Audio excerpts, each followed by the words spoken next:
ሁሌም ራሳችንን በማቋቋም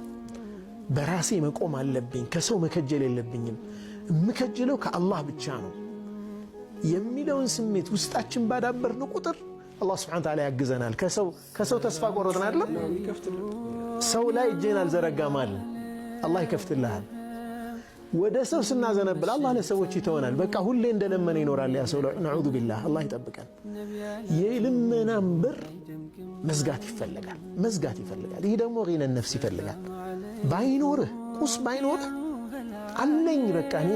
ያለኝ ነገር በቂ ነው ይሄንን አብቃቀቼ እኖራለሁ የሚል አስተሳሰብ ላ يسألون الناس إلحافا አይጠይቁም እኮ ሙእሚኖችን አላህ ሲገልጻቸው አይጠይቁም ያስፈልጋቸው እንኳን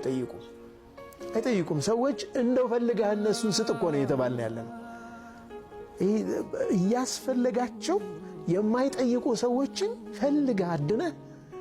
እነሱን ነው ማገዝ የሚያስፈልገው ነው አይደል አስሉ ያ ነው መጠየቅ ከጀመረ አንድ ሰው ስነ ልቦና ወደ መጠየቅ እየተገፋ ከስራ ሌሎችን ኦፖርቹኒቲዎች እድሎችን ከማሰስ እያቆመ ነው የሚሄደው ምን ይሆናል ምንድነው እድል ለሱ የትኛውን ሰው በጠይቀው ምን አገኛለሁ የሚል ይሆናል ማለት ነው